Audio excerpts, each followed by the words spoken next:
أعوذ بالله من الشيطان الرجيم. Assalamualaikum warahmatullahi wabarakatuh. Bersyukur kepada Allah Subhanahu wa taala. Alhamdulillahi rabbil alamin. Bersalawat kepada Rasul sallallahu alaihi wasallam. Allahumma salli wa sallim alaihi.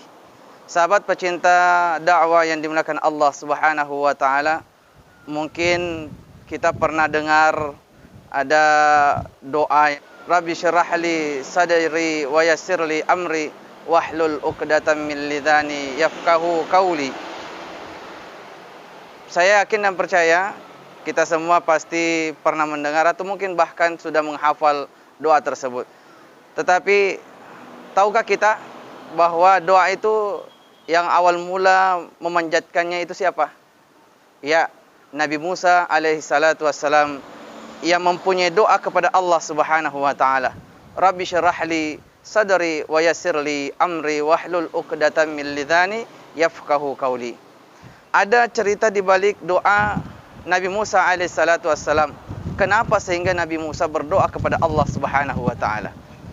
Sahabat pecinta dakwah yang dimuliakan Allah Subhanahu wa taala, ternyata Nabi Musa alaihi salatu wassalam ini diberikan kemuliaan mukjizat dari Allah Subhanahu wa taala, mampu berbincang-bincang dengan Allah.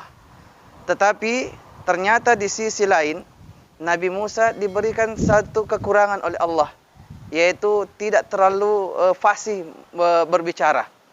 Kenapa? Ternyata di masa kecil beliau, yang menyebabkan beliau tidak mampu berkata-kata, tidak fasih dalam berbicara, tidak jelas dalam berbicara. Ada satu kisah Nabi Musa alaihissalatu wassalam ketika kecil digendong oleh Fir'aun. Pada waktu itu Nabi Musa kecil, dia menarik janggut daripada Fir'aun.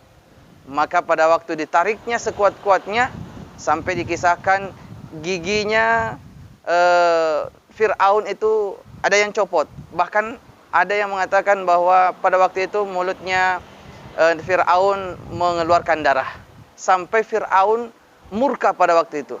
Fir'aun memerintahkan untuk memenggal leher daripada Nabi Musa kecil. Maka ketika itu datanglah istri Fir'aun untuk mengambilnya. Lalu istri Fir'aun mengatakan, tunggu dulu, kita uji dulu ini sang bayi ini, apakah dia memang betul-betul sengaja melakukan atau di luar daripada kesengajaannya. Maka sang istri mengatakan, kita uji dengan kita berikan roti dan kita berikan bara api. Kalau anak ini mengambil roti berarti dia cerdas. Tetapi kalau dia mengambil bara api, maka anak ini belumlah tahu apa-apa. Walhasil, ketika disuguhkan, diberikan pilihan Nabi Musa kecil pada waktu itu, roti dan bara api di depannya, maka ketika itu pula Malaikat Jibril datang menuntun Nabi Musa kecil untuk menggerakkan tangannya memilih daripada bara api. Maka pada waktu itu Nabi Musa kecil mengambil bara api dan memasukkannya kepada mulutnya. Seketika itu mulut Nabi Musa alaihissalatu wassalam ketika kecil itu dia melepuh. Inilah yang menyebabkan Nabi Musa tidak mampu dan tidak fasih berkata-kata atau berbicara. Makanya Nabi Musa alaihissalatu wassalam berdoa kepada Allah Subhanahu wa taala. Doa yang tadi kita sampaikan, Rabbi syrah li sadri wa yassir li amri wahlul 'uqdatam min lisani yafqahu qawli. Ya Allah, mudahkan segala urusanku, lapangkanlah dadaku dan lembutkanlah lisanku berbicara, supaya mereka mengetahui dan mengerti apa perkataanku. Olehnya itu, sahabat pecinta dakwah yang dimuliakan Allah Subhanahu wa taala, maka pada waktu itu Allah Subhanahu wa taala mengirimkan Nabi Harun untuk mendampingi Nabi Musa alaihissalatu wassalam menyampaikan risalah dari Allah Subhanahu wa taala.